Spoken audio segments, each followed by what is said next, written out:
Hoy a hablar de Filipo II de Macedonia. ¿Qué ha pasado? Quizá de forma injusta, veremos que hizo mucho. A veces, digamos, para el desconocedor del mundo antiguo, casi solo como el padre de Alejandro Magno. Sí, claro, todo el mundo tiene padre, y Alejandro es la figura evidentemente relevante del mundo griego, ¿no? Incluso del mundo antiguo.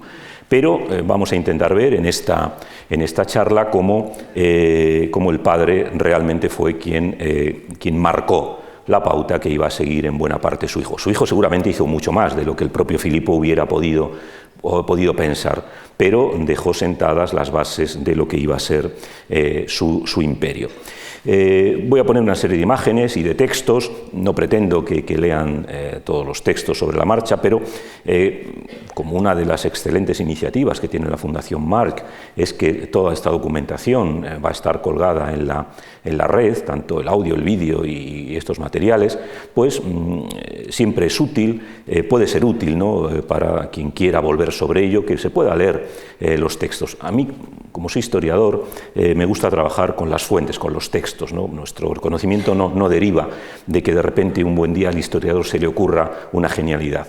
Nosotros trabajamos sobre lo que los autores antiguos, sobre lo que las fuentes escribieron, ¿no? Por lo tanto, considero que es importante.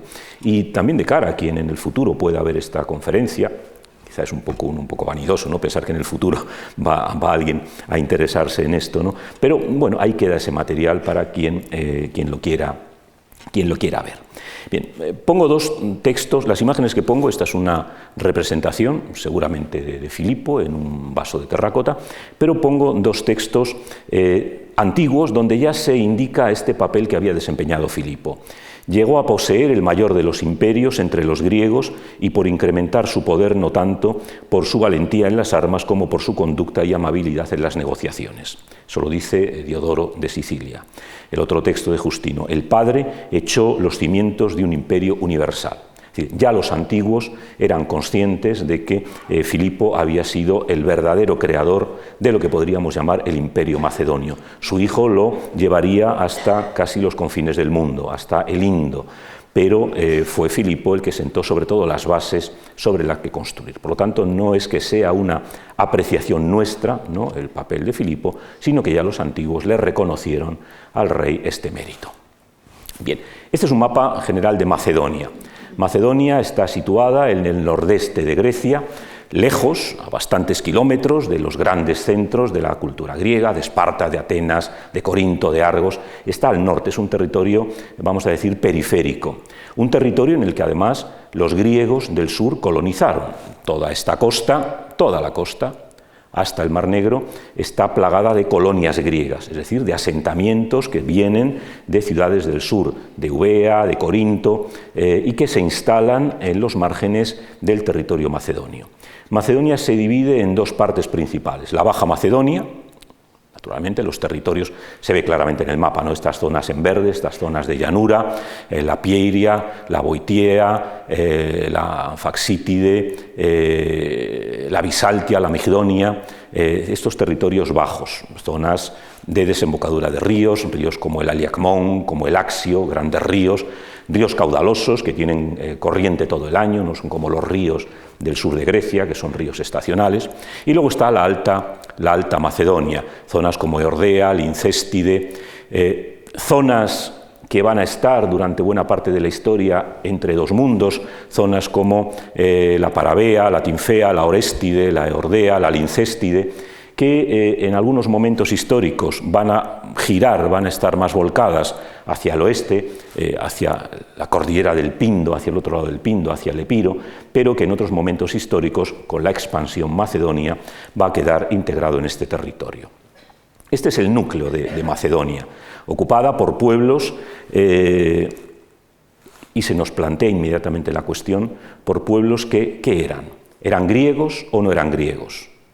Fue un debate antiguo que todavía se ha seguido reproduciendo, ¿no?, con estos problemas, ¿no?, de la denominación de estos estados, de algunos de estos estados que han surgido de la antigua Yugoslavia y que parece que se ha resuelto recientemente con un acuerdo entre la República de Macedonia del Norte y la República Helénica sobre claro, estamos viendo quién se apropia de la herencia antigua. Ya los antiguos dudaban, luego veremos algún texto muy representativo, dudaban de que los macedonios fueran griegos. Hoy podemos decir con seguridad absoluta que los macedonios hablaban un dialecto griego. La lengua que hablaban los macedonios era griego. No era el griego de Atenas, evidentemente. La lengua griega tenía múltiples dialectos. Pero es un dialecto griego. Por lo tanto, este es un primer elemento que hay que dejar bien sentado. Ha habido muchos debates a lo largo del tiempo, pero hoy los estudios lingüísticos, incluso documentos epigráficos que han aparecido, confirman que los macedonios hablaban griego. Y he puesto aquí un texto. Ya desde principios del siglo V, algunos reyes macedonios, como Alejandro I, el tatarabuelo de Alejandro Magno o de Filipo, ya habían habían hecho campaña para que los griegos los consideraran griegos, porque efectivamente durante épocas anteriores probablemente no los veían como griegos, pero ya desde finales del VI a.C. y principios del siglo V, los reyes macedonios, Alejandro I, pongo aquí una moneda de este rey, en griego, su nombre en griego, Alexandro en genitivo, en genitivo, en griego totalmente, ya Alejandro I había hecho una importante labor de propaganda, de contactos, de amistades, para demostrar que era griego. Y la prueba definitiva, una de las pruebas más importantes que indicaba el que uno era griego, es que te admitieran a los Juegos Olímpicos. Los Juegos Olímpicos estaban limitados a griegos, solo podían participar griegos, era un culto nacional al dios nacional de los griegos, que era Zeus. Entonces, Alejandro I nos cuenta todo este detalle, se acerca a la competición, allí le dicen los jueces, los helanódicas, que no es griego, y él demuestra, contando su historia, su genealogía, demuestra que es griego, y por lo tanto es admitido. A partir de ese momento, a una parte importante del mundo griego no le cabe duda de que los macedonios y la dinastía macedonia es griega. Derivan ni más ni menos que de Heracles. Los antepasados de los reyes macedonios se vinculan a la ciudad de Argos y se vinculan a Temenos y se vinculan a Heracles. Por lo tanto, forman parte de una estirpe con una raigambre helénica evidente, ¿no? Por consiguiente, podemos decir que para buena parte de los griegos no cabe duda de la helenidad de los macedonios, aunque, como veremos, habrá quien dude de ello. Es verdad que los macedonios, el aspecto de los macedonios, las costumbres de los macedonios en estos momentos del final del VI y del V son bastante diferentes de las del resto del mundo griego. Esta es una serie de tumbas impresionantes, extraordinarias, que se han excavado en Macedonia, muy cerca de lo que será la capital Pela, en los últimos años. Tumbas con armas, tumbas con cascos, tumbas con una cantidad de oro impresionante. Los griegos ya no se enterraban de esta manera. Los griegos hacía tiempo que habían dejado de utilizar armas en sus tumbas. Las tumbas griegas contemporáneas son mucho más sencillas. Los griegos no hacían exhibición en la vida ciudadana de sus armas. Los macedonios probablemente, cuando se reunían en sus fiestas y demás, iban así, armados hasta los dientes, con cascos, con escudos, algunos con coraza. Es decir, para un griego que viniera de Atenas, Macedonia resultaba peculiar. Resultaba rara, no vestían como el resto de los griegos, no se comportaban como el resto de los griegos, estaban gobernados por reyes, cuando en Grecia ya no había reyes, descontando la monarquía, la diarquía espartana. Por lo tanto, no eran iguales que el resto de los griegos, pero eso no quiere decir que ellos no se consideraran griegos, que se consideraban, y que poco a poco el resto de los griegos fueran considerándolos parte de su mundo. Algunos personajes, algunos reyes, no sigo un orden, pero no son los sucesores, estoy seleccionando unos momentos especiales para ir viendo el proceso que nos va a permitir explicar la tarea de Filipo. Algunos reyes son más importantes que otros. El rey Arquelao, lo mismo, una moneda de Arquelao, también en griego, evidentemente. Los caballos, claro, Macedonia es una tierra de caballos, la Baja Macedonia, con esas llanuras inmensas, era una tierra apta para los caballos. La fuerza principal del ejército eran los caballos, la caballería, los compañeros, los getairoi. Todavía Alejandro Magno, lo sabemos muy bien, una de las bases de su ejército son sus compañeros. Es decir, toda esta élite aristocrática que le acompañan en la guerra, que le acompañan en la caza y que son los grandes nobles macedonios, ¿no? Por lo tanto, la caballería tiene un peso importante. Algunos reyes, como digo, como Arquelao, son conscientes de que su pueblo tiene que cambiar, de que tienen que ir adoptando poco a poco las costumbres del resto de los griegos. Y por eso Arquelao es un rey que manda a construir toda una serie de ciudades y fortalezas, manda a construir caminos rectos, es decir, vías que permitan la circulación, que permitan la comunicación. Probablemente de época de Arquelao data el primer trazado de lo que será durante toda la antigüedad la gran vía de penetración, de comunicación desde la costa del Adriático, desde la actual Durres, Pidamno, Durazzo, Dirraquio, en la costa albanesa, hasta Bizancio, hasta Constantinopla. Toda una ruta que atraviesa los Balcanes de este a oeste. En la parte de Macedonia es el rey Arquelao el primero que la traza, para comunicar sus ciudades, para abrirlas al mar, para abrirlas al comercio, para abrirlas a la cultura. Por lo tanto, el rey Arquelao es un rey casi fundador, ¿no? Es el que se da cuenta de que Macedonia tiene que terminar de abandonar esas formas de vida arcaicas y, digamos, pasarse a la modernidad. Y además Arquelao predica con el ejemplo. La corte de Arquelao se convierte en el punto de atracción de los mayores intelectuales y artistas del mundo griego, entre ellos ni más ni menos que el trágico Eurípides.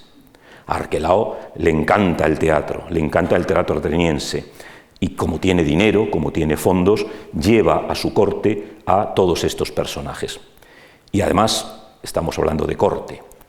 Probablemente es Arquelao el que funda la que será la capital de Macedonia, Pela, la ciudad de Pela, que está abierta al mar. Hoy está más al interior porque el río Ludias ha ido aluvionando y está a varios kilómetros de la costa, pero cuando establece allí la capital del reino, Arquelao, está al borde del mar. Es esta política, como digo, de abrir. En cambio, Egas, la vieja capital, Vergina, está al interior.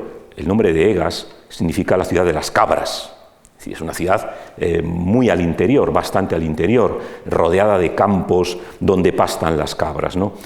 Arquelao quiere salir de esta dinámica y moderniza enormemente el país. Y, como digo, se trae a grandes intelectuales que van a formar a su corte, que van a formar a la élite macedonia. Él quiere que los macedonios se abran al mundo. Intenta influir en política también en estos años convulsos. Arquelao reina entre finales del siglo V y principios del siglo IV. Final de la guerra del Peloponeso, desmoronamiento del imperio ateniense, inicio de la hegemonía espartana. Es una época convulsa. Y Arquelao quiere que su reino, que su país se convierta en una potencia decisiva. No lo va a conseguir, lo adelanto ya, pero digamos que por intención que no falte. Y también va a potenciar el gran santuario nacional en Dion. Luego veremos una foto al pie del monte Olimpo, donde reside Zeus, el dios nacional de los griegos. Va a crear unos Juegos Olímpicos que van a intentar, competir, parecerse a los famosos Juegos Olímpicos de Olimpia. Naturalmente, él vence en la línea que ha iniciado Alejandro I, él vence también en estos grandes festivales, es decir, no abandona su proyección helénica. Bien, y nos vamos acercando al reinado de Filipo II. Filipo II era el príncipe no destinado a reinar. Era hijo de Amintas III, un rey que tuvo mala suerte. Era un rey valioso, era un rey importante, pero es una época, como digo, muy convulsa en el mundo griego, ¿no? Son, la primera parte del siglo IV a.C., conflicto de hegemonías. la aparición con fuerza de poblaciones no griegas, ilirios, tracios, que presionan las fronteras macedonias. Tiene que abandonar el trono al menos en una ocasión, pero consigue que sus hijos hereden el trono. Pero Filipo es el tercero de sus hijos varones. No estaba destinado a reinar, y de hecho reinó por un cúmulo de circunstancias. El heredero del trono era Alejandro II. Alejandro II reina, como ven, muy pocos años. Le sustituye su hermano Perdicas III. Muere, Alejandro muere, ahora veremos. Le sustituye su hermano Perdicas III, que también muere, y al final le toca, siendo el tercer hijo varón, en principio en situaciones normales no habría reinado jamás, le toca reinar. Perdicas deja un hijo, Amintas, que hay dudas de si llegó a ser rey o no, pero era muy pequeño cuando muere su padre, y si fue rey, su tío Filipo actuó como regente, pero al final se quedó con el trono, o directamente, puesto que era menor, el trono pasó a su hermano. No conocemos con exactitud las circunstancias, pero incluso, aunque Perdicas había tenido un hijo, el trono recayó en Filipo. Bien, el hermano mayor, Alejandro II, dura muy pocos años su reinado y es asesinado. Es asesinado, quizá, como algunos autores sugieren, instigado por su propia madre. La reina Eurídice es una mujer, las reinas macedonias son unas mujeres impresionantes. Eurídice no era macedonia de nacimiento, pero las reinas macedonias tenían una personalidad, un papel, una importancia enorme. Hay sospechas de que la madre intervino en el asesinato. Pero, mientras tanto, Filipo es una moneda de cambio. Filipo es entregado como rehén a los ilirios y luego es entregado como rehén a los tebanos.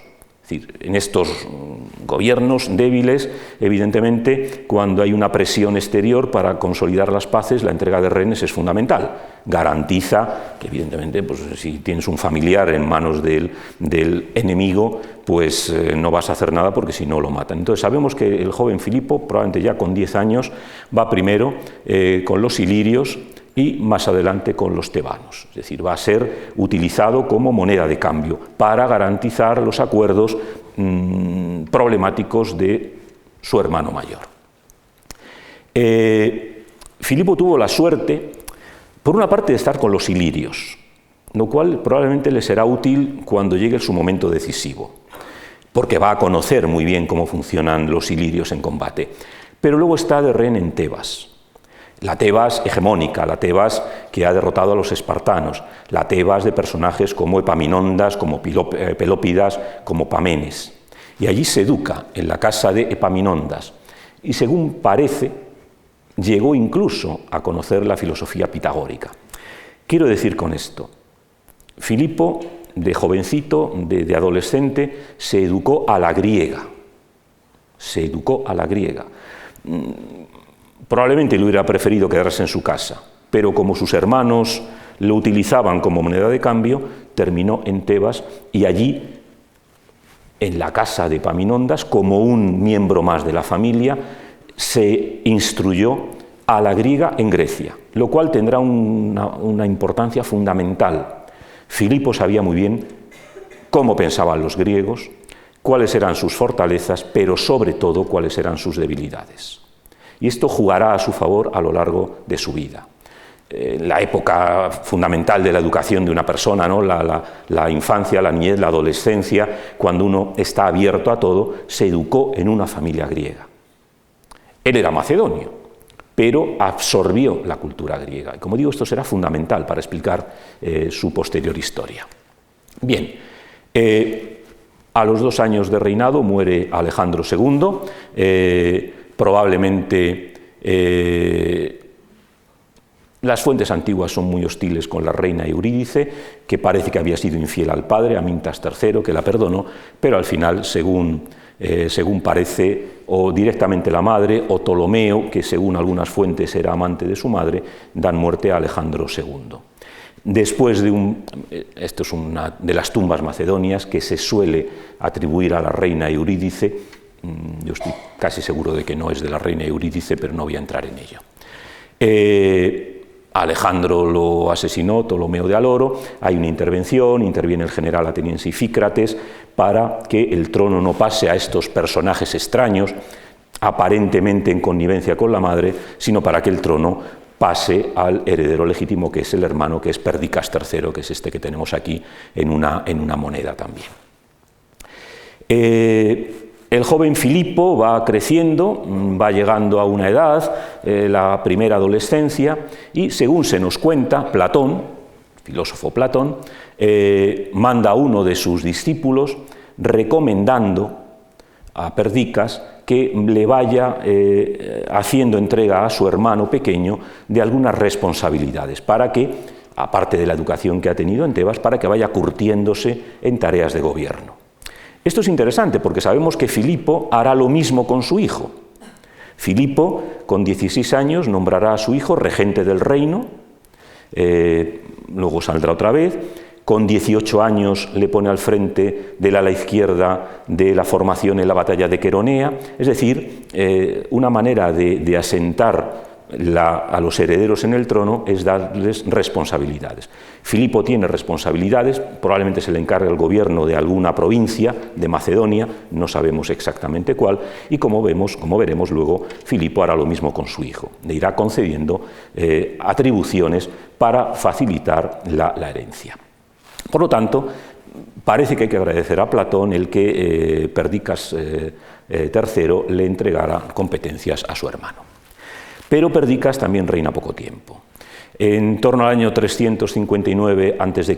se produce un gran movimiento de los ilirios, con el rey Bardilis, que era un rey que tenía ya 90 y tantos años, uno de los grandes personajes de este mundo ilirio, en parte tan desconocido, ¿no? Los ilirios no eran griegos, no hablaban la lengua griega, y realmente tampoco eran una nación, es un conglomerado de pueblos que habitaban en lo que hoy es Albania, lo que es la República de Macedonia, lo que es Serbia, Bulgaria, es decir, era un gran conglomerado de pueblos que en estos años están crecidos y están presionando sobre el Epiro, sobre Macedonia, y son un grave problema. Amintas ha tenido problemas con ellos, el padre no ha conseguido resolver el problema, y en este momento los ilirios invaden el Epiro, el rey Perdicas III sale a su encuentro y en una batalla mueren 4.000 macedonios. Una cifra brutal. Macedonia queda machacada. Pensemos que es un ejército todavía, esa es la gran novedad que introducirá Filipo, es todavía un ejército fundamentalmente de caballería. La infantería tiene un peso muy, muy pequeño. Son la élite macedonia, los nobles macedonios, que mueren masivamente en esta batalla. Macedonia queda desarbolada, a punto de la extinción. En ese momento,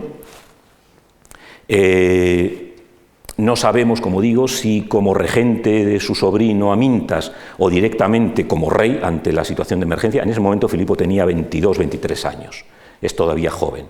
En ese momento Filipo asume el poder, asume el gobierno. Y lo primero que hace, este texto es muy interesante, lo primero que hace es tranquilizar a los macedonios. Es decir, bueno, vamos a ver, ha sido una derrota tremenda, pero tenemos posibilidades. Vamos a ver, la caballería ha sido arrasada, el núcleo del ejército macedonio ha quedado machacado. No podemos defendernos. Sí, podemos defendernos porque hay algo con lo que hasta ahora no se ha contado, con los infantes, con las tropas de a pie. Y Filipo inicia lo que será la revolución en la guerra durante el periodo de Filipo, de Alejandro y del periodo helenístico, la llamada Falange Macedonia, que ahora la veremos. Filipo empieza a utilizar como fuerza de combate, es decir, no como grupos desorganizados, a los infantes, a los soldados de a pie. Es una revolución, porque como digo, el mundo macedonio, que es un mundo profundamente aristocrático, había basado su defensa y su ataque en la caballería, en los nobles que combaten al lado del rey, que son los compañeros del rey. Ahora Filipo le va a dar peso a los infantes, y como digo, va a hacer una revolución en la guerra griega. La falange macedonia consta de soldados de infantería, armados en principio por el propio rey. En el mundo griego normal, en el mundo griego de las ciudades, es el soldado el que se paga el armamento. Por lo tanto, los únicos que pueden combatir como hoplitas son los que tienen recursos para pagarse el costoso armamento hoplítico. Los que no tienen recursos combaten como infantería ligera. Los macedonios de a pie combatían en su mayor parte como infantería ligera.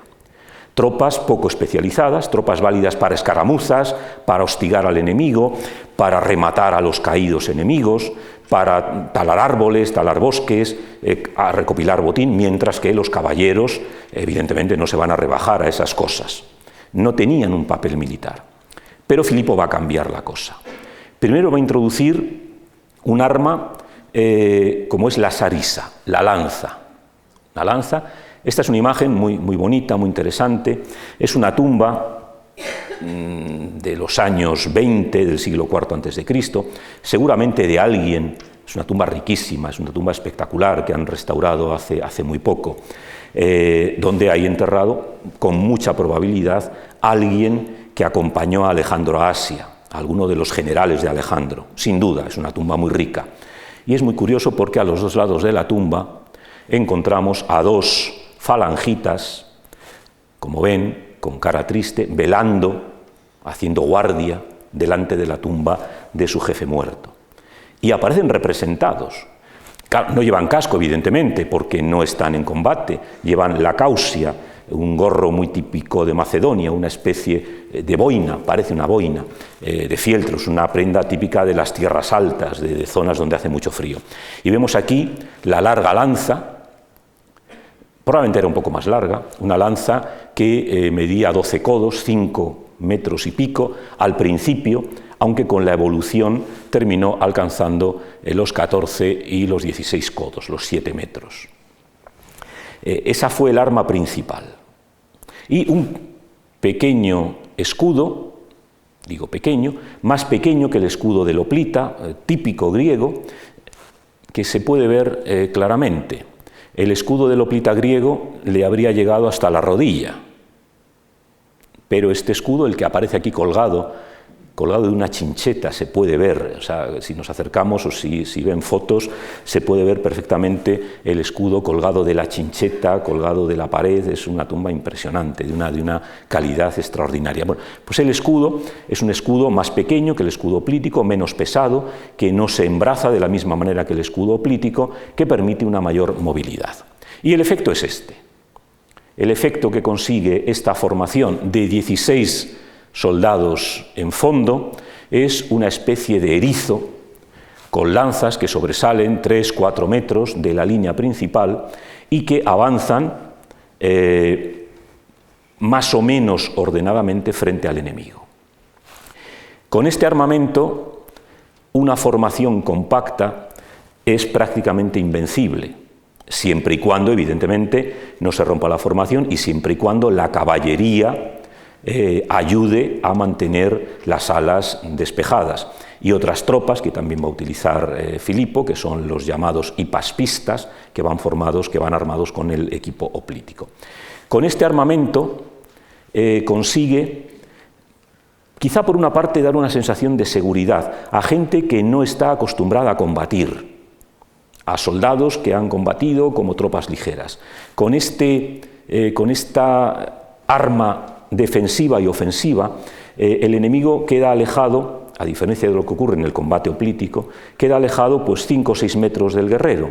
Estos infantes que son reclutados tienen una sensación de seguridad y además el elemento masivo.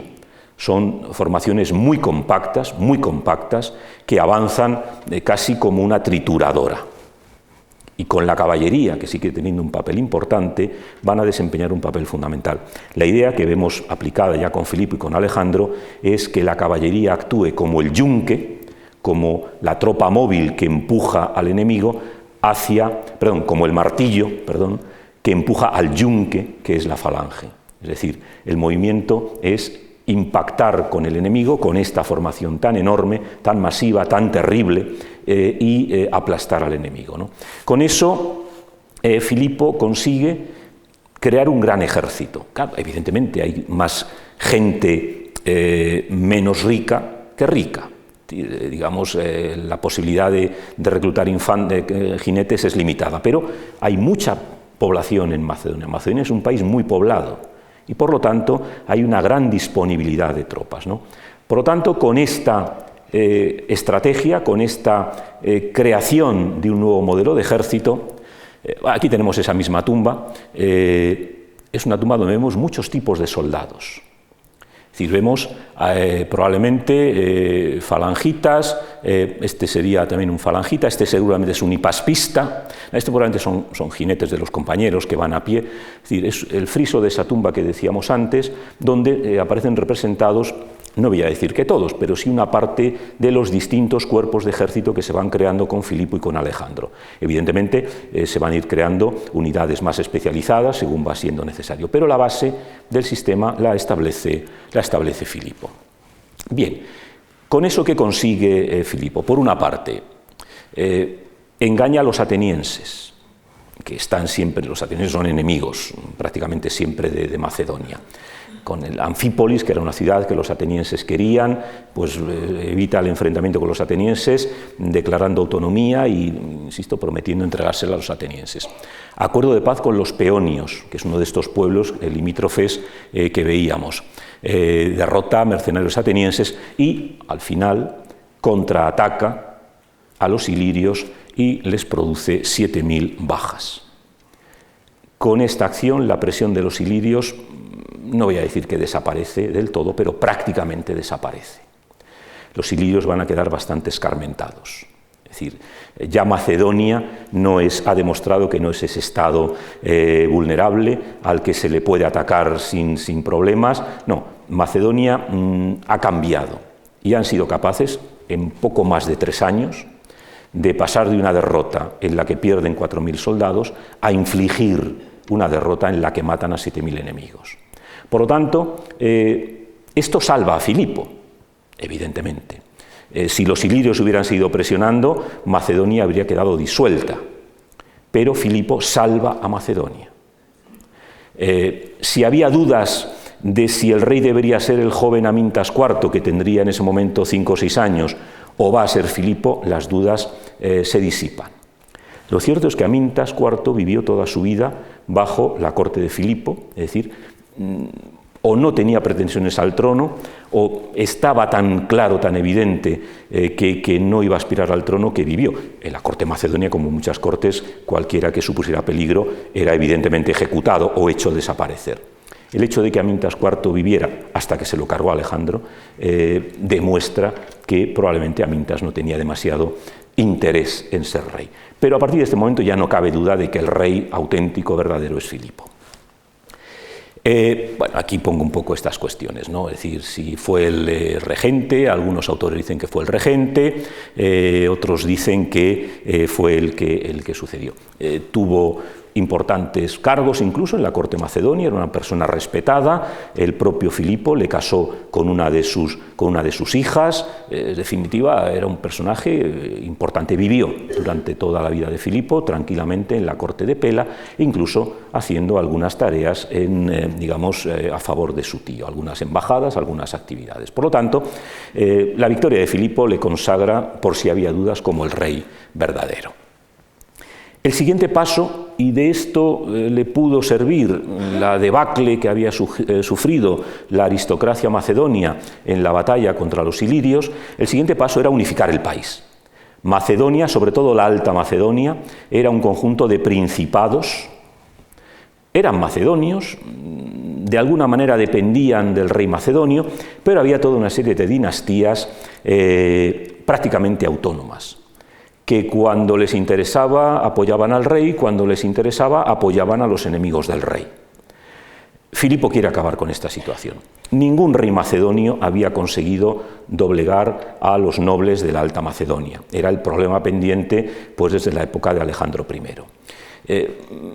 El principal recurso que utiliza es el de los pajes reales. Filipo convoca a los hijos de estos nobles levantiscos desde pequeños para que vayan a servir en torno a él como pajes. Aquí viene lo que hacen los pajes. Cuando montaba a caballo, haciéndose cargo algunos de ellos del caballo, le acompañaban, servían de palafreneros, ayudaban al rey a montar al modo persa, hacían de guardia personal, le acompañaban en los banquetes. También diremos que algunos de ellos eran elegidos por el rey para acostarse con ellos. Forma parte de la educación griega, como saben ustedes también, ¿no? El tener a jóvenes amantes, ¿no? Adelanto, eso le costará la vida a Filipo al final, como sabemos. Por lo tanto, estos pajes se educan junto al rey, empiezan a, digamos, a aprender los valores de la monarquía. Es decir, el rey quiere que se eduquen como súbditos del rey y además sirven como rehenes. Si los nobles macedonios se ven obligados a enviar a sus hijos a Pela, evidentemente no van a sublevarse, no van a tomar medidas contra el rey porque el rey tiene a sus hijos. Con lo cual, de esta manera, aparentemente altruista, no, yo lo que quiero es que vuestros hijos se eduquen conmigo, formen parte de mi entorno, van a ser los privilegiados. Con este subterfugio, Filipo consigue que los nobles macedonios queden desactivados. Sus hijos se van a convertir en pajes reales, en último término, en rehenes, pero también en propagadores de la monarquía. Probablemente muchos de los futuros amigos y compañeros de Alejandro, los que serán grandes generales como Ptolomeo, como Nearco, probablemente llegaron a la corte de Pela como pajes reales, como individuos porque proceden de grandes familias de Macedonia, algunos de ellos, ¿no? Y probablemente llegan como pajes reales precisamente para favorecer esta integración. Esta imagen que les pongo corresponde, es una reconstrucción, porque la imagen original se ve muy mal, es una reconstrucción del friso que hay en la llamada tumba de Filipo, de la que luego hablaremos, en la que aparece el rey Filipo, que es este que tenemos aquí, cazando el león, rodeado de pajes. Es decir, sabemos que los pajes comparten los riesgos, pero también los placeres de la vida real. Tienen un carácter muy, muy importante, ¿no? Y esta escena, insisto, que decora esa llamada tumba de Filipo, nos presenta al rey cazando el león, el rey montado a caballo, naturalmente, rodeado de sus pajes, que colaboran con una lanza, con un hacha, con los perros, en la caza del león, ¿no? Por lo tanto, es esta vida, compartiendo riesgos y beneficios con el rey, con la que Filipo consigue dominar definitivamente a la Alta Macedonia. Claro, definitivamente mientras el poder real sea fuerte, por supuesto. Bien, un rasgo interesante de Filipo, prácticamente desde el inicio de su reinado, es su política matrimonial. Que sepamos, Filipo se casó 7 veces. Y no porque hubiera enviudado, sino porque la poligamia ya formaba parte, ¿no?, de las costumbres macedonias. Por eso los griegos, naturalmente, veían un poco raros a los macedonios, ¿no? Es decir, no se comportaban como el resto de los griegos. Matrimonios siempre de carácter político. Con cada matrimonio afianzaba una alianza. Aquí viene la lista que nos da un autor como Ateneo, con los hijos que tuvo de cada uno de ellos, y aquí vemos el orden cronológico más o menos. Empezó contrayendo matrimonio desde el inicio de su reinado y todavía el año antes de su muerte se casó por última vez. Entre estos matrimonios está evidentemente Olimpíade, la madre de Alejandro Magno. Tuvo varios hijos, Alejandro no fue el hijo varón mayor, el hijo mayor fue Arrideo, que tenía un problema, no sabemos de qué tipo, si físico o mental, pero que desde el primer momento claramente queda descartado de la sucesión. Terminó reinando, claro, cuando muere Alejandro, el que queda como rey es Filipo III, Arrideo, que va a reinar durante unos años con el hijo póstumo que tendrá Alejandro con Rosana, con Alejandro IV. Durante unos años, y tenemos documentos, los dos reyes controlan el imperio. Sabemos que se casó, sabemos que tuvo hijos, sabemos que entendía, que se podía hablar con él, que montaba a caballo. Cuando muere Alejandro está en Babilonia con Alejandro. No sabemos qué discapacidad tenía, las fuentes no nos lo dicen, era el hermano mayor, el varón, hermano mayor de Alejandro, pero evidentemente Filipo desde muy temprano lo descartó. Más hermanos, Tesalónica, Cleopatra, la última mujer, parece que tuvo una hija, Europa, que fue asesinada por Olimpíade, pero estos son sus matrimonios. Con muchos territorios, con los ilirios, con gentes de la Alta Macedonia, con Tesalia. Tesalia, al sur de Macedonia, es un territorio importantísimo para la política de Filipo, con el Epiro, con los tracios, es decir, se casó con con mujeres de todos los territorios sobre los que iba extendiendo su poder. Son matrimonios dinásticos y además, evidentemente, por la sucesión de matrimonios, esas mujeres probablemente vivieran en la corte. El día anterior, el martes, Manuel García Sánchez nos habló de la corte persa, del harén. Sin llegar a los extremos de los harenes orientales, realmente en Pela eso funcionaba como un harén. Y esto se abría a todo tipo de intrigas, a todo tipo de problemas que en su momento estallarán, como ya veremos, ¿no? Por lo tanto, Filipo se casó 7 veces, siempre con finalidades políticas, para afianzar alianzas. Y como digo, esto sorprendía mucho a los griegos, no era una costumbre griega ser polígamos, pero el rey macedonio, y sobre todo Filipo, que es el que más matrimonios tuvo, lo practicó, como ven, con mucha asiduidad. Una vez que se hace con el control de la Alta Macedonia mediante los pajes, una vez que se ha pacificado a los ilirios, a los peonios, Filipo no se va a quedar ahí. Filipo va a empezar a proyectar su poder en los territorios limítrofes. En estos 2 años, en 357 y 56, toma varias decisiones. Se casa con Olimpíade, princesa molosa, princesa epirota. Su padre, el padre de Olimpíade, ha muerto, el rey Neoptólemo ha muerto, pero su tío Aribas es el que gobierna el trono, con lo cual Filipo pacta con el rey Aribas una alianza y la prenda de la alianza es la princesa Olimpíade, que no se llamaba Olimpíade, se llamaba seguramente Mirtale, llegó a tener 3 nombres. Según cuenta la leyenda, se enamoró de ella en la isla de Samotracia, en el Festival de los Grandes Dioses. Parece que fue un matrimonio por amor. En pocos meses tuvieron a Alejandro Magno, una figura también imprescindible, ¿no?, en el mundo antiguo. Y lleva a cabo una serie de campañas para hacerse con el control de Anfípolis.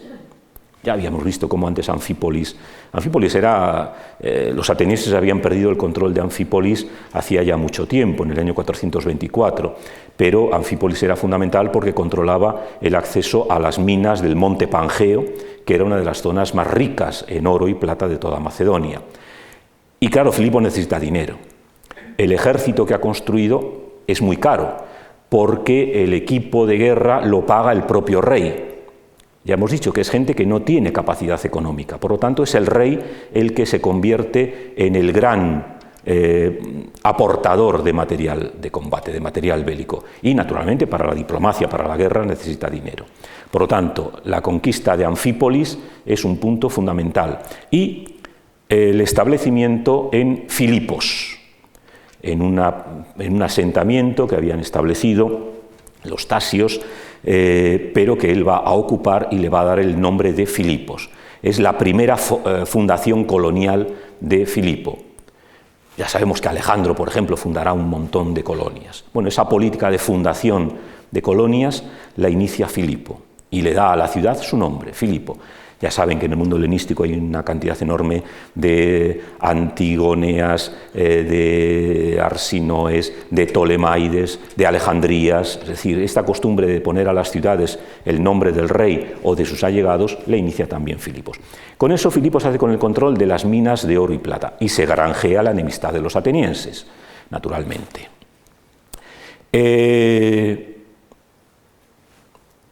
Las guerras con los ilirios, el nacimiento de Alejandro.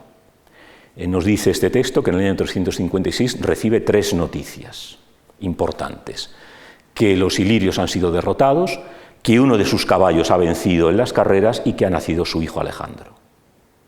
En esta moneda se representa probablemente una de las victorias de Filipo en los Juegos panhelénicos, porque Filipo sigue la misma tendencia que sus antepasados Alejandro I y el rey Arquelao. Participa en los Juegos panhelénicos, quiere demostrar que es tan griego como los demás griegos y le conocemos varias victorias. Esta del 356, otra en la 107 Olimpiada, que vence en la cuadriga, y otro en la siguiente, que vence en la viga. Y algunos autores, como Plutarco, nos indican que Filipo tenía la costumbre, que tenía Gala, grabar en sus monedas sus victorias. Conocemos muchas monedas de Filipo donde aparece el caballo como en la anterior y aparecen también estos carros, en este caso esta viga, que nos están recordando, que están recordándole a todo el mundo griego las victorias. Son monedas de oro, de una calidad extraordinaria, claro, las minas le dan esta posibilidad, ¿no? Y el mundo griego empieza a recibir estas monedas de una calidad excepcional, extraordinaria, con los elementos que el rey Filipo quiere presentar, naturalmente con su nombre, Filipo. La palabra Filipo en griego significa amigo de los caballos. Filipo es el amigo de los caballos. Los nombres griegos suelen ser nombres parlantes. Bien, en el año 356 estalla la Tercera Guerra Sagrada. Un conflicto, no voy a entrar en detalles, por el control del santuario de Delfos, que lo había controlado una anfictionía, una alianza de 12 pueblos griegos de carácter religioso, pero en el 356 los habitantes del país, los focidios, se hacen con el control del santuario y empiezan a utilizar las grandes cantidades de riquezas allí acumuladas para montar un ejército. Los griegos, la anfictionía, declara la guerra a los focidios y Filipo toma parte en la guerra. El primero de los combates le sale mal. Es probablemente el primer combate en campo abierto que tiene con un ejército griego, mucho más móvil que el ejército macedonio, porque la falange hoplítica es mucho más móvil, un ejército profesional compuesto por mercenarios, y se ve cercado en un valle sin salida. Casi ahí se acaba Filipo. Consigue retirarse y, un poco para que vean el carácter de Filipo, dice: no huí, sino que hice como el carnero, me retiré para atrás para dar el golpe más fuerte, ¿no? Es decir, esta idea de que Filipo no se rinde. Justifica la retirada con este juego de palabras, ¿no? Con esta imagen. Y evidentemente, pocos años después, consigue derrotar a los sacrílegos. Estos individuos, estos focidios que habían utilizado el dinero del santuario, lógicamente eran considerados saqueadores de templos. Y esta victoria le sirve a Filipo para presentarse ante el resto del mundo griego como el protector, como el salvador del santuario de Apolo, como el salvador de uno de los principales santuarios del mundo griego. Con lo cual la propaganda que difunde Filipo en toda la Hélade es extraordinaria. Él ha salvado a los santuarios griegos de los sacrílegos. La guerra durará todavía años más, pero con esta derrota en la llanura de los campos de Azafrán, de alguna forma han dado el golpe, si no definitivo, sí muy importante a esta guerra, ¿no? Y Filipo empieza a hacer gala de esta política. Y pocos años después, Tesalia, aquí arriba está Macedonia, Tesalia, que es un territorio enorme, un territorio riquísimo, con una potencialidad militar extraordinaria. Después de muchas gestiones, recuerden, se casa con 2 mujeres tesalias de 2 ciudades distintas para entablar alianzas. Sus alianzas, sus intervenciones militares, sus amistades, sus apoyos, consiguen que los tesalios le elijan como general. Claro, el general Tesalio había sido siempre Tesalio. Los tesalios son un pueblo organizado políticamente en un Estado federal y, lógicamente, los cargos son nacionales, son tesalios. Pero la red de alianzas, de poder, de exhibición, de propaganda que establece Filipo consigue que le nombren a un extranjero como el general. A partir de ese momento, salvo habrá alguna escaramuza después, porque no todos los tesalios están a favor, pero el poderío de Filipo se extiende también a Tesalia. Es decir, ven cómo poco a poco va ganando terreno, utilizando la fuerza y la diplomacia. En el 348, digamos, su gran problema son los calcidios. Son ciudades griegas fundadas muchas de ellas en el siglo VIII a.C. En una de ellas, en Estagira, había nacido Aristóteles. Mientras tanto, Aristóteles es llamado después para educar a su hijo, no voy a entrar en ello, pero habían formado una poderosa confederación que evidentemente le limitaba a los movimientos. Esto ya es Macedonia. Estas ciudades importantes, poderosas, le impedían avanzar hacia el mar y le ponían serios problemas. En el año 348 inicia la guerra, una guerra más contra los calcidios. Es el momento en el que Demóstenes, el que será el gran rival, empieza a destacar en Atenas, empieza a pronunciar discursos, donde nos va contando un poco, para que vean, ¿no? Primero se hizo con Anfípolis, luego Pidna, de nuevo Potidea, Metone, Tesalia, Feras, Pagas, Magnesia, se marchó a Tracia. Es decir, ya en ese momento los griegos, Demóstenes ya ve a Filipo como una amenaza. En muy pocos años, en menos de 10 años, estamos en el 348, Filipo empieza a reinar en el 359, fíjense ustedes la cantidad de territorios que ha controlado Filipo. Atenas, que está en guerra desde hace unos años con Filipo, no piensen que es una guerra en la que todos los días hay combates, es una guerra en la que hay una acción militar, que es una flota por aquí, un enfrentamiento por allá, no es una guerra abierta, pero es una guerra. Y Demóstenes se erige en el defensor de Atenas, en el que quiere convencer a los atenienses de que la política de Filipo es lesiva. Y empieza a escribir discursos, y efectivamente vemos cómo en muy pocos años Filipo ha ido expandiéndose. Bien, en ese año Filipo, con una traición interna, ocupa Olinto. Olinto es una especie de Pompeya, Olinto, porque la vida acabó en el momento en el que Filipo la conquistó.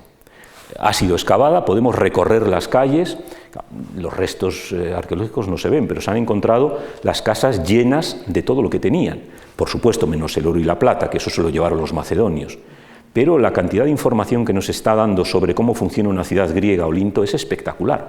Estaba todo, cuando se ven las fotos de la excavación, todo in situ, tal y como quedó cuando los macedonios saquearon la ciudad. Evidentemente los macedonios nos iban a llevar la vajilla de cerámica, eso es absurdo, se llevaron el oro y la plata, pero todo lo demás quedó allí. Y todavía están los museos, evidentemente, una ciudad con mosaicos, que podemos, insisto, recorrer las calles, es una ciudad de planta regular, es una visita imprescindible, ¿no? Si van al norte de Grecia, no dejen de visitar Olinto porque es muy interesante.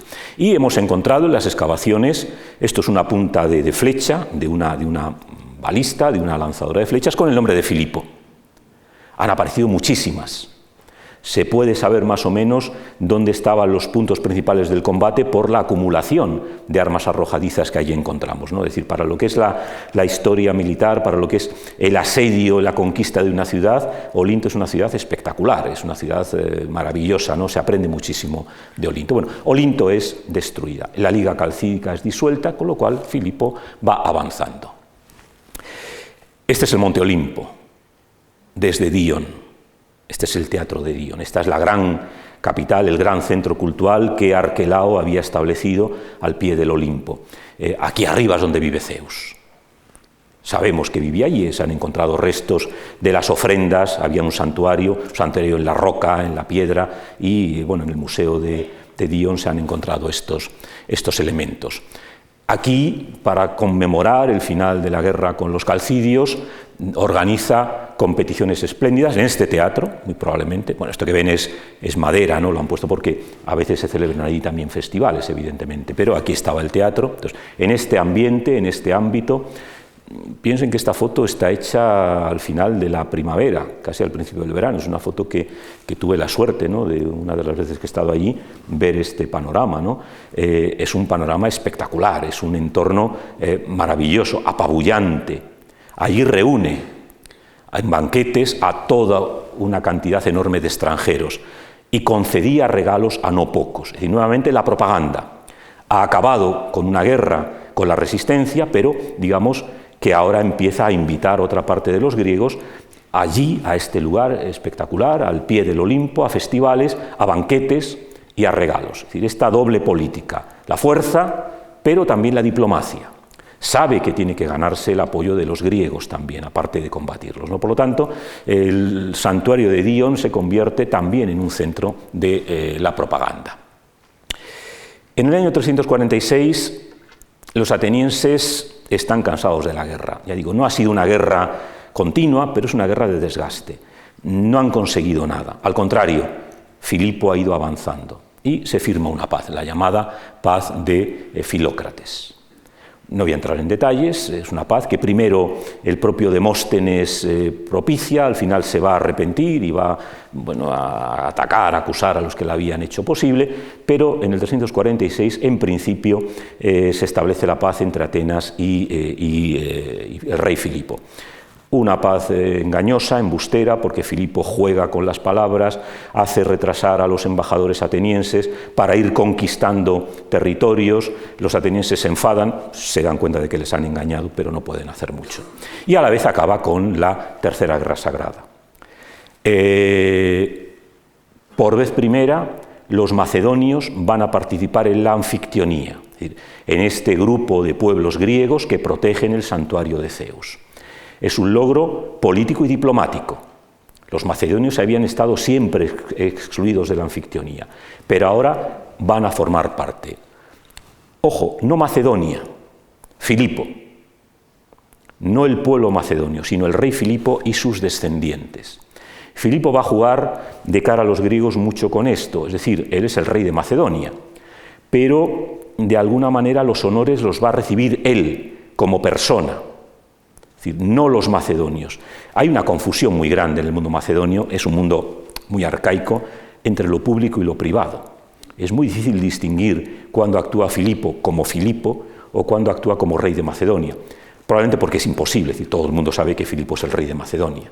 Pero es muy interesante ver cómo juega Filipo con estas ideas, ¿no? Él es el que recibe la participación y los votos en la anfictionía. Una vez que ha conseguido pacificar la Grecia central, se vuelve contra su antiguo aliado, se vuelve contra el rey Aribas, el tío de su esposa, el tío de Olimpíades, que había pactado con él entregarle a su sobrina para firmar la paz, para establecer la paz, pero se vuelve contra él y le destituye. Le destituye y coloca como rey de Molosia, del Epiro, a Alejandro, que no es Alejandro Magno, es Alejandro I el Moloso, el hermano de Olimpíade. Tenemos un epígrafe ateniense, el pobre Aribas se refugia en Atenas, los atenienses prometen que le van a ayudar a ocupar el trono, pero no, al final no ocupa el trono, se queda sin el trono, ¿no? Pero bueno, tenemos un epígrafe interesante que nos muestra, este es el Epiro. Esta región es la que veíamos antes, la Oréstide, la Tinfea, la Parabea, que son zonas fronterizas. Probablemente en estos momentos un territorio como la Oréstide pasa a control macedonio y eso luego veremos qué importancia tiene. Por lo tanto, sin ocupar directamente el Epiro, porque ahí tiene a su cuñado Alejandro, digamos que esta parte también le queda pacificada. Los epirotas controlan también las fronteras con los ilirios en esta zona, con lo cual digamos que la puerta trasera de su reino queda bien custodiada. Por otro lado, se dirige a Tracia. Una vez que ha terminado de pacificar el entorno, pues quiere acabar con el peligro tracio. Los tracios no han sido pacificados igual que los ilirios y siguen presionando, sobre todo en las zonas montañosas, hay continuos raids, continuas incursiones y Filipo quiere acabar con ello. Por lo tanto, manda una incursión al interior de Tracia y consigue, después de vencerlos, un diezmo, un tributo, los somete a tributo y consigue además fundar ciudades. Tenemos aquí un mapa, esta es la primera que fundó Filipos, pero en este momento va a fundar varias, pero entre ellas Beroe y Filipópolis. Este es el río Maritsa o el río Ebro, que es el río que atraviesa toda Tracia, y aquí funda Filipópolis. Filipópolis es Plovdiv, la ciudad de Bulgaria. Aquí les pongo una imagen del río Maritsa, su paso por Plovdiv, y una estatua que le han hecho en el 2004 allí a Filipo II, que es el fundador de Filipópolis. Por lo tanto, los búlgaros en 2004 construyeron este monumento, un poco kitsch, si me permiten, y si no sale de aquí, pero bueno, es el fundador de su ciudad, evidentemente, y por lo tanto ahí tenemos el monumento. Y vemos, claro, ya para Demóstenes es evidente que Filipo no se va a parar. La paz de Filócrates ha sido un engaño y Demóstenes se da cuenta y escribe varios discursos que se llaman filípicos, y en uno de estos, no es el único, pero en uno de estos es donde encontramos esa idea que se ha seguido repitiendo hasta la saciedad de que los macedonios no son griegos. Fíjense lo que dice. Respecto de Filipo, lo que ahora hace, a pesar de no solo no ser griego ni relacionado con los griegos por algún lazo de unión, sino incluso ni siquiera bárbaro, procedente de un lugar del que se pueda nombrar, sino un miserable macedonio, oriundo de un país en el que antes ni comprar un esclavo diligente era posible. Esto se ha usado durante mucho tiempo para decir, no, los macedonios son bárbaros. Pero claro, ¿quién dice esto? El gran enemigo de Filipo, el gran enemigo de Macedonia, el que tiene que demostrar a los griegos y a los atenienses de que están luchando no contra un griego, como él pretende ser, sino contra un bárbaro. Aquí vuelve esta dicotomía, ¿no? El griego, el bárbaro, ¿no? Demóstenes está convencido de que insultando, minimizando, convirtiendo en un bárbaro a Filipo, va a atraerse el apoyo de los griegos. Por eso el utilizar esto como argumento para decir que los macedonios no son griegos, pues está muy traído por los pelos. Es un enemigo. Y por lo tanto un enemigo, pues cuanto más pueda atacar a su rival para garantizarse la lucha contra él, lo va a utilizar, ¿no? Por lo tanto, bueno, aquí ven ustedes donde radica un poco esta idea que, como digo, todavía se sigue manteniendo en algunos casos de que los macedonios no son griegos. La política de Filipo no cesa, va a atacar a las ciudades del Mar Negro, a Perinto y a Bizancio, y entonces empieza a intervenir el rey persa, otro ingrediente más. Bueno, los perintios hacen resistencia, estamos ya, ahora veremos el mapa, digamos, mientras Filipo se centra en territorios lejos del imperio persa, digamos que al rey persa le preocupa poco, pero es que ya se va acercando a territorio persa. Y entonces en el sitio de Perinto, el rey Artajerjes III manda ayuda contra Filipo. Dota de tropas, de mercenarios, de dinero a los perintios para que se defiendan de Filipo. Y también interviene Bizancio. Ven aquí el mapa. Bizancio, evidentemente, el actual Estambul, Constantinopla, Perinto está aquí. Esto ya es territorio persa.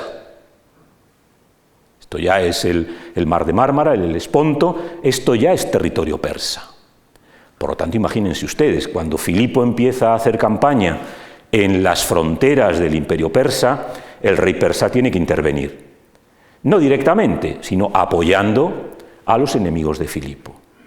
Esto tendrá importancia porque, bueno, probablemente es una de las justificaciones para hacer la guerra contra los persas.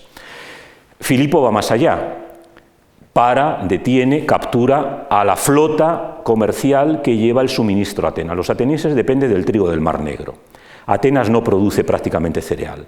Por lo tanto, todos los años, decenas y decenas de barcos bajan por esta costa, entran en el Mar de Mármara, entran en los Dardanelos y van bajando tranquilamente, pesadamente, para llegar a Atenas.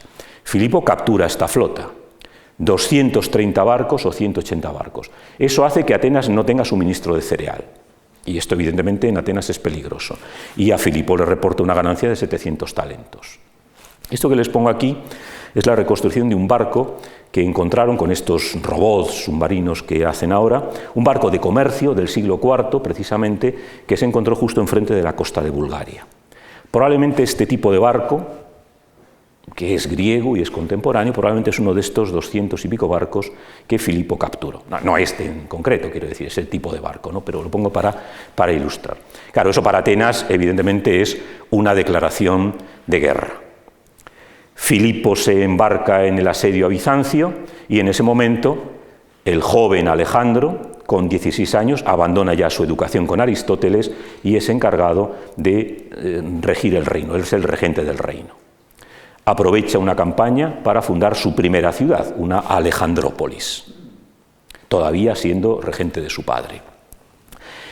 Filipo va más al norte, una vez que No consigue vencer a Bizancio, Bizancio está bien defendida, pero sí avanza hacia el norte, llega hasta el Danubio para hacer la campaña contra los escitas y contra los tracios. Un territorio hostil, un territorio en el que los persas no habían tenido demasiado éxito, pero que Filipo tiene éxito. Apresa 20.000 niños y mujeres, evidentemente esclavos, que lleva a Macedonia, gran cantidad de ganado y poco oro o plata. Y 20.000 yeguas, también los escitas son pueblos de las estepas, son pueblos jinetes, lleva 20.000 yeguas escitas a Macedonia. Esto que ven aquí es una tumba que se encontró en los años 30 en Tulchea, uno de los pasos naturales del Danubio, justo antes de que empiece el delta del Danubio, y es una tumba más o menos de esta época. Es decir, así vestirían los príncipes tracios, los príncipes traco-escitas, ¿no? Bueno, es contemporánea probablemente. En una de estas campañas recibe una herida gravísima. Según se nos dice, fue herido en el muslo de una forma tal que a través de su cuerpo fue matado su caballo. Imagínense, le penetra la lanza por la pierna y sale tanto que el propio caballo muere. Les pongo esto porque cuando hablemos al final de la posible tumba de Filipo, esto se encontró en una de las tumbas de Vergina, y es una pierna atravesada por un agujero que quedó inútil. El hueso se fundió. Esto salió un estudio hace 2 o 3 años que, entre otros, se hizo el propio profesor Arzuaga, ¿no? El conocido paleontólogo, ¿no? Luego hablaremos sobre ello. Los habitantes de Ánfisa, una ciudad locria, deciden volver a incordiar al santuario de Delfos. Y ahí es la Cuarta Guerra Sagrada. Nuevamente, pues hay que intervenir, la anfictionía interviene y, naturalmente, como Filipo es el personaje emergente, la anfictionía, claro, Filipo tiene muchos votos porque se ha hecho con el control de la anfictionía. La anfictionía casualmente decide que Filipo dirija la guerra. Esta guerra perjudica a Tebas, a los beocios que habían sido aliados de los macedonios, porque van a atacar a Ánfisa, que era una ciudad aliada, empiezan a intentar negociar, empiezan a ver qué hacer, pero Filipo se les adelanta y en una maniobra rapidísima llega a Elatea. Aquí vemos, estas son las Termópilas. Sí, bueno, vamos a ver, vamos a proteger las Termópilas, vamos a mandar tropas a las Termópilas para que Filipo no pueda pasar, pero Filipo es más listo y se les adelanta. Y cuando quieren darse cuenta, Filipo está aquí. Ya ha pasado las Termópilas. Mientras tanto, ahora veremos qué pasa, pues aprovecha, hace una pequeña expedición y destruye Ánfisa. Tebas se da cuenta, claro, Tebas había sido amiga de Filipo, insisto, pero ahora Tebas se da cuenta de que ellos son los siguientes, que tienen 2 opciones, o hacer una paz con Filipo, que en el fondo les va a privar de su independencia, u oponerse. Y ahora interviene Demóstenes. Demóstenes nos lo dice él, aquí el único que mantuvo la calma fui yo. Los demás estabais asustados, estabais todos temerosos, pero yo mantuve la calma. Insisto, lo cuenta Demóstenes, ahora que bueno, podemos creernos hasta cierto punto. ¿Qué plantea Demóstenes? Olvidemos las rencillas. Tebas es enemiga de Atenas. Vamos a ofrecerles a los tebanos ayuda. En este momento terrible, no vamos a regodearnos porque después venimos nosotros. Vamos a tomar la iniciativa. Olvidemos todos los problemas que hemos tenido, la enemistad hasta hace 2 años, 3 años han sido enemigos, menos vamos a ofrecerles a los tebanos pactar con ellos para parar a Filipo. Y efectivamente los tebanos aceptan. Y los griegos montan un ejército de los más grandes que había habido desde la batalla de Platea del 479 para oponerse a los macedonios en Queronea. Queronea se ve en esta imagen, es el paso natural. Hay 2 montes y por supuesto solo se puede pasar por aquí. Por lo tanto, hay que bloquear el paso para evitar que los macedonios pasen. Los griegos reúnen 35.000 soldados. 10.000 atenienses, 12.000 beocios, corintios, focidios, eubeos y demás, 8.000, con los mercenarios, infantería ligera y caballería. Filipo tiene 30.000 soldados y 2.000 jinetes.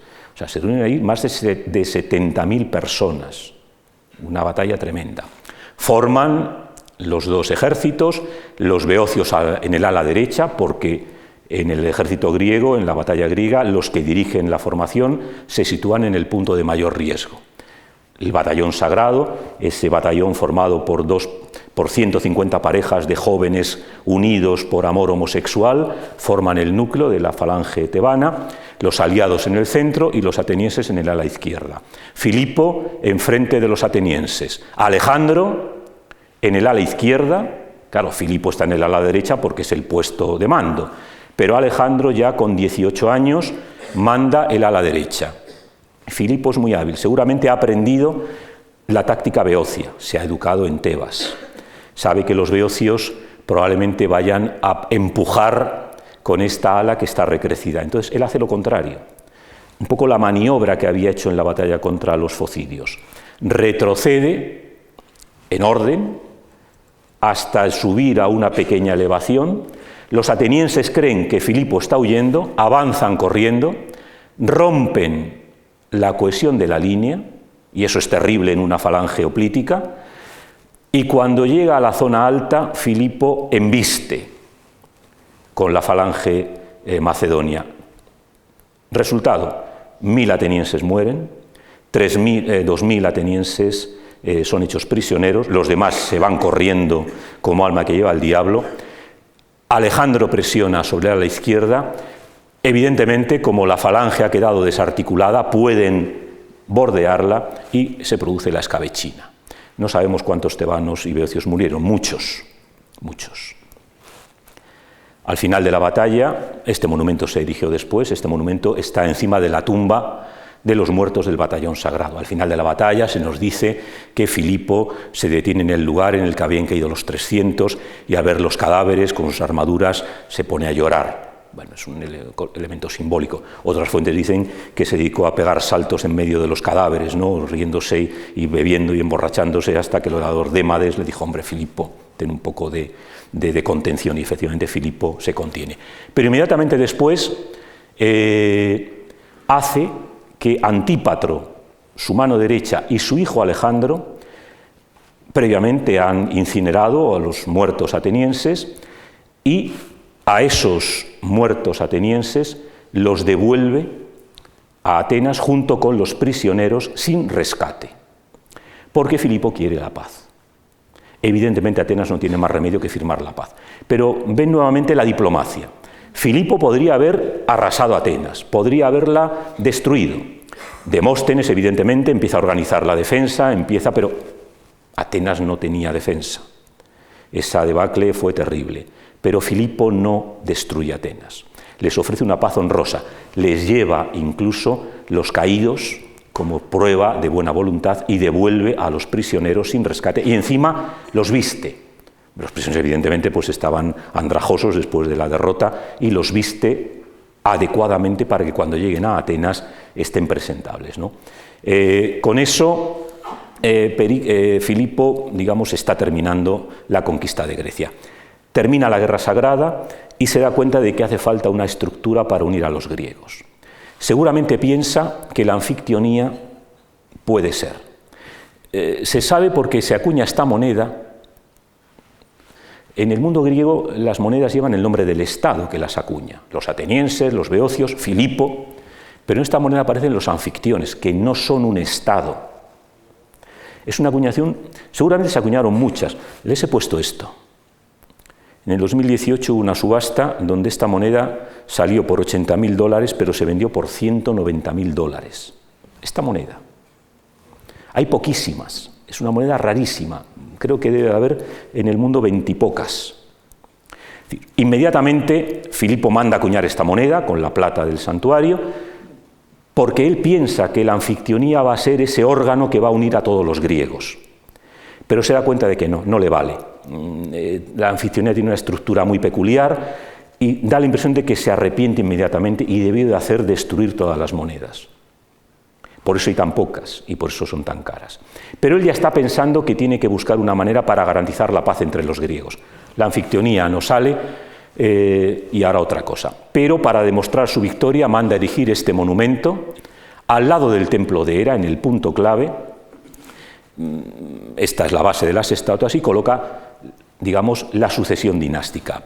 las estatuas, Filipo y Alejandro, el padre, el hijo, el heredero, Amintas, el padre, y su madre, Eurídice, y la esposa propia, la madre de Alejandro. Es decir, en Delfos, en el corazón del mundo griego, que él controla, marca hasta la actualidad, porque todavía se conserva, esto lo han levantado hace pocos años, pero todavía se conserva la huella del poder de Filipo. En el santuario de Olimpia no se puede construir en cualquier sitio, no se puede construir donde se quiera, pero Filipo construye su edificio donde quiere. Filipo es el dueño de Grecia. Esta idea que le rondaba, manda reunirse a los representantes de todos los griegos en Corinto, y allí va a hacer dos cosas. Primero, establecer la paz común. A partir de ahora va a haber un órgano que va a resolver las disputas entre los griegos. Los griegos no deben luchar entre sí. Grecia se ha debilitado por las luchas internas. Pero Filipo se da cuenta, muy probablemente, de que mantener una paz en abstracto sirve poco. Los griegos son belicosos por naturaleza, eso es una cultura competitiva. La guerra forma parte de la forma de vida griega. Hay que buscar algo para que los griegos mantengan la paz. Y es en estos años en los que termina decidiendo que la guerra hay que hacerla contra los persas. No era algo en lo que Filipo seguramente hubiera pensado antes. Seguramente la intervención de Artajerjes III en la campaña de Perinto le muestra que los persas son peligrosos. Entonces aprovecha la coyuntura, vamos a unir a los griegos, a crear una paz, pero vamos a buscarle una finalidad. Si estamos en paz viviendo pacíficamente, los griegos no necesitan algo, pues vamos a desviar toda esta potencia contra los persas. Y a partir de entonces empiezan los preparativos para los persas. Bueno, esto es un epígrafe de Atenas que nos muestran los acuerdos que establece Filipo: no derribaré a la dinastía de Filipo, seré fiel a las alianzas, etcétera, etcétera. Y aquí el viejo Isócrates, el hombre, Isócrates vivió 98 años. Para que piensen ustedes que los antiguos se morían jóvenes, muchos sí, pero Isócrates llevaba toda la vida buscando a ver quién podía atacar a los persas. Primero pensó en los espartanos, luego pensó en los atenienses, esos se desmoronaron, luego pensó en Jasón de Feras, pensó en los tesalios. El hombre iba ahí contando discursos ofreciendo a todo el mundo atacar a Grecia, y al final, este discurso es del 380, Filipo prácticamente era un bebé, pero en este último discurso, que hay quien duda que sea de él, que es del 338, el pobre Isócrates dice: solo le tengo que agradecer a la vejez que me ha hecho llegar hasta este momento de mi vida para ver ya realizadas por tus hazañas algunas de las cosas que proyectaba cuando era joven e intenté escribir en el discurso panegírico. Es decir, Filipo va a ser el que va a tomar esta antorcha del panhelenismo contra los persas. Y me estoy alargando mucho, voy a terminar enseguida. Aprovechando que ahora ya se está preparando la campaña, empiezan a surgir problemas en la corte. Alejandro ya tiene 18 años, ha combatido en en Queronea, ha ido de embajador de su padre a Atenas, ya es mayor de edad, vamos a decir, estos 18-20 años, y empieza a producirse conflicto en la corte. Filipo se encapricha de la joven Cleopatra, de la sobrina de Atalo, y esto no lo soporta Olympiade. Olympiade, una mujer colérica, celosa, parece que tiene mucho que ver en el comportamiento de su hijo. Y Filipo se casa con la joven Cleopatra, con la sobrina de Atalo. Y eso, en el momento de la boda, pongo aquí dos escenas recogidas por el cine. Siempre es interesante hacerle un guiño al cine histórico, ¿no? La última producción de Oliver Stone, o esta antigua del año 56 en la que Richard Barton, con una peluca amarilla, porque quedaba de esa manera peculiar, ¿no? La escena. En la boda, los parientes de la novia empiezan a mofarse de Alejandro, dando a entender, bueno, dentro de poco vamos a tener un nuevo heredero, que aunque sea un niño, pues va a ser macedonio de pura cepa, no como tú, que eres hijo de una epirota. Estas cosas que dicen en plena borrachera. Alejandro se lo toma muy a mal, y le tira una copa a Átalo, el otro le tira una copa, sacan las espadas. Entonces Filipo quiere intervenir, pero Filipo está borracho perdido, y cuando interviene se cae.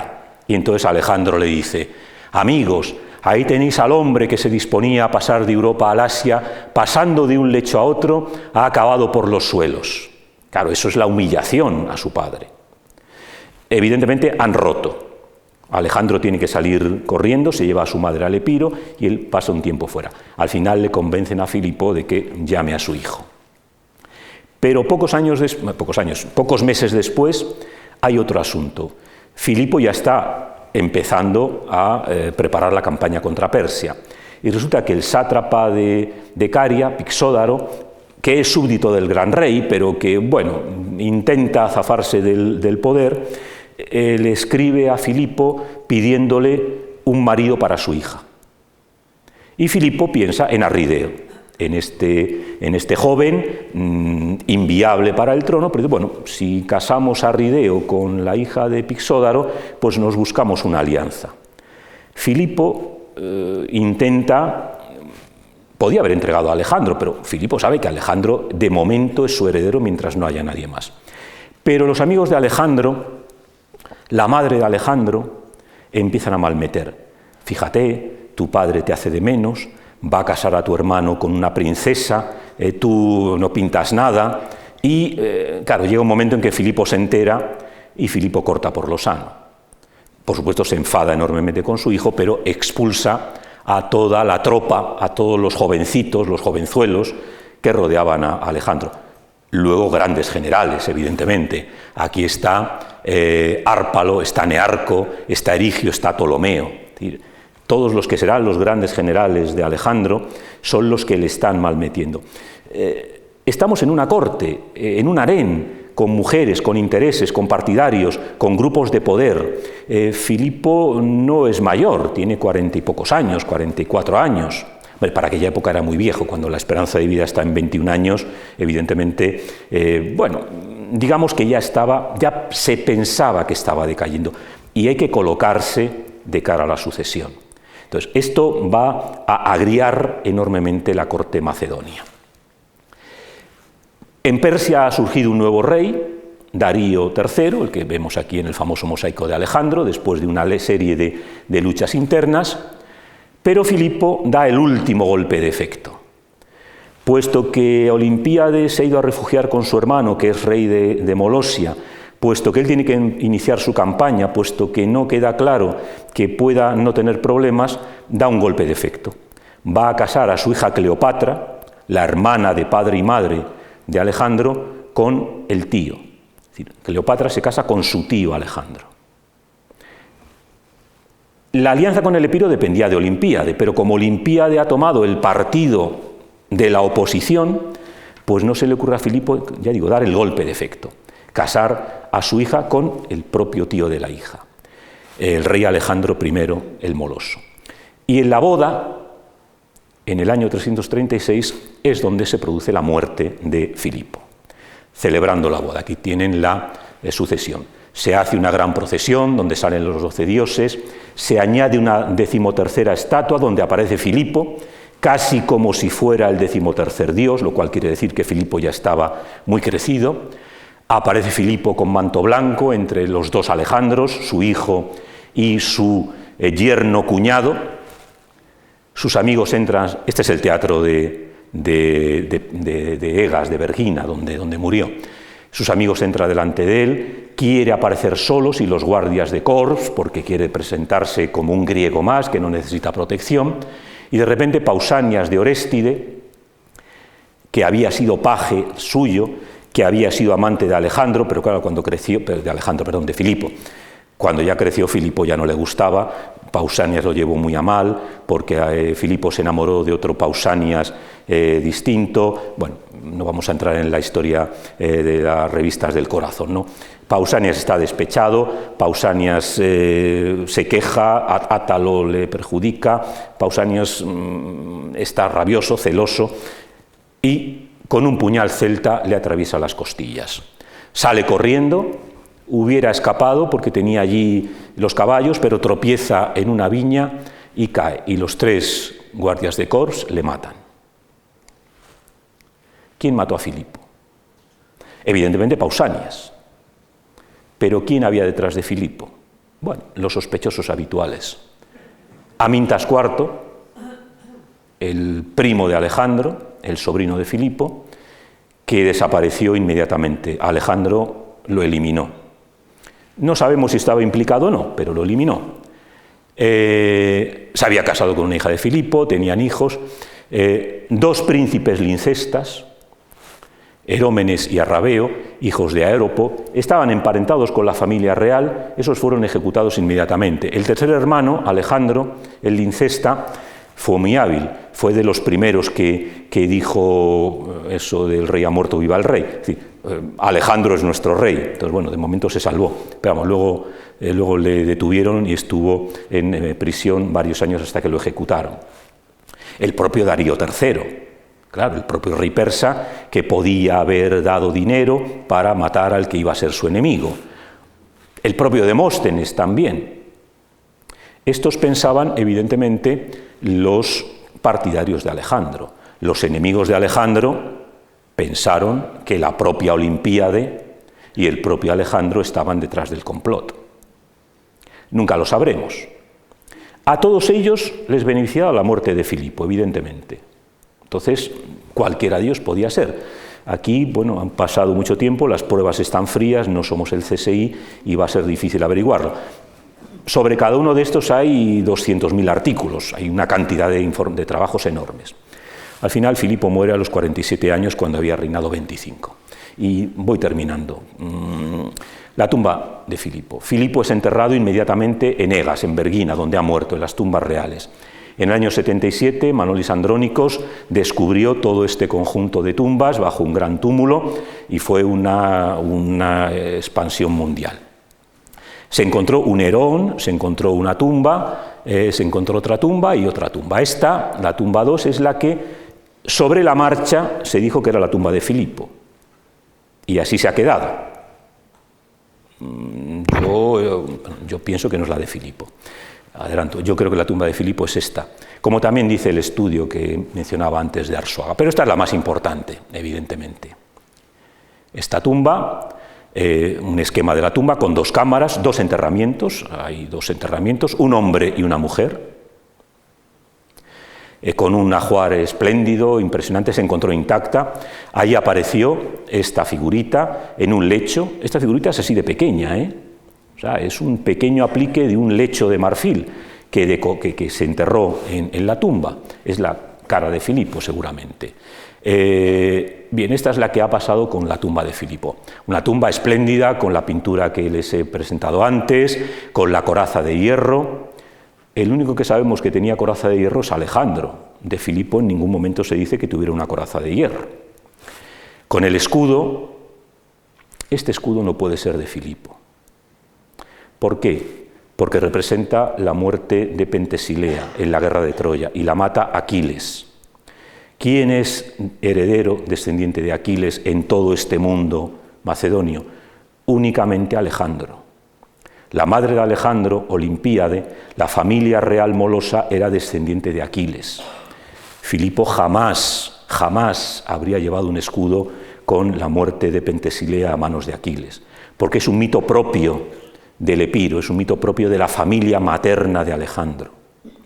La opinión que yo y muchos tenemos es que esta es la tumba de Filipo Arrideo, de Filipo III, del hijo de Filipo, del hermano mayor de Alejandro, que evidentemente tiene objetos de Alejandro, claro. Esta es la coraza de Alejandro, no la de Filipo. Este es el escudo de Alejandro, no de Filipo.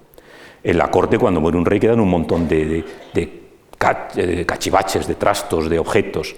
Cuando muere y es enterrado, o es reenterrado, Filipo Arrideo, seguramente se le entierra con una escena en la que aparece su padre, en una cacería seguramente ultraterrena, porque ya Filipo ha muerto, Alejandro ha muerto. Es muy raro, yo pienso que es imposible que en la tumba de Filipo estuviera representado el propio Filipo. Hay 40.000 argumentos. Los que piensan que es la de Filipo me podrán decir otros 40.000, pero se pueden desmontar. El Larnas de oro. Esta seguramente es la tumba de Filipo Arrideo. La tumba de Filipo es esta tumba, muy probablemente. Sobre todo porque además, y es una cosa que a veces los arqueólogos la pasan por alto, aquí hay un Herón, es decir, un templo que sirve para honrar eternamente a los difuntos. Si el difunto principal hubiera sido Filipo, el Herón estaría aquí, enfrente de esta tumba, pero el Herón está aquí y está en relación con esta tumba. El Herón está honrando a Filipo, no va a honrar al pobre Filipo III, que tuvo un reinado infecto, infame, no van a venerar a Alejandro IV, al hijo de Alejandro, que murió joven, que no tuvieron ninguna relevancia. Este Herón honra a Filipo, que hemos visto el día de su muerte, había hecho desfilar una estatua con su imagen. Filipo tiene honores heroicos y el Herón está donde tiene que estar, al lado de la tumba principal. Para mí, esta es la tumba de Filipo, esta, que es una tumba importante. Aparecieron estos restos, evidentemente, esta es la reconstrucción. Es una tumba con un programa iconográfico espectacular. No es tan grande arquitectónicamente como las otras, pero es una tumba con unas pinturas excepcionales, de una calidad maravillosa. El rapto de Perséfone. Hay quien dice, no, hombre, el rapto de Perséfone no es apto para una tumba femenina, porque es una mujer, es Perséfone, pero es una imagen importantísima, fundamental, para una cosa repentina. Perséfone, la hija de Deméter, que aparece aquí, está tranquilamente cogiendo florecitas, cuando de repente se abre la tierra y aparece Hades, y la rapta, y se la lleva al fin del mundo, a ultratumba. Para alguien que ha muerto, como ha muerto Filipo, en la plenitud de la vida, en un momento inesperado, en un asesinato, el mito de Hades y Perséfone viene al dedo, es la muerte repentina, la bajada repentina al infierno. Es decir, no es un mito necesariamente femenino, solo. Entonces, para alguien que ha sido arrebatado de golpe de la vida, como lo ha sido Perséfone, el tema iconográfico es espectacularmente preciso. Hay muchos argumentos, insisto, muchos estamos convencidos de que esta es la verdadera tumba de Filipo, y aparecieron esos huesos que veíamos. Pinturas excepcionales, de una calidad de grandes maestros, como corresponde a reyes como los macedonios con un gran poder, una gran riqueza, ¿no? Por lo tanto, esta sería la tumba de Filipo. Alejandro Magno, cuando se le subleva el ejército al lado de Babilonia, en Opis, hace este discurso con el que voy a terminar. Filipo os encontró siendo unos vagabundos indigentes. Muchos de vosotros, mal cubiertos con unas burdas pieles, erais pastores de unas pocas ovejas allá en los montes, ovejas que teníais que guardar y no siempre con éxito de los ilirios, tríbalos y vuestros vecinos tracios. Fue Filipo quien os facilitó Clámides en lugar de vuestras toscas pieles, os bajó del monte a la llanura, os hizo contrincantes capaces de pelear con vuestros vecinos bárbaros, de suerte que pudierais vivir confiados, no tanto en la seguridad de vuestras fortalezas del monte, como en la capacidad de salvaros por vuestros propios méritos. El propio Alejandro, no sigo leyendo, reconoce que lo que fueron los macedonios se lo debieron a Filipo. Y cuando vemos el mapa de lo que era Macedonia, cuando Filipo llega al trono, y lo que era la Macedonia, la Grecia que Filipo deja, yo creo que podemos considerar a Filipo creador de un imperio. Muchas gracias por su atención.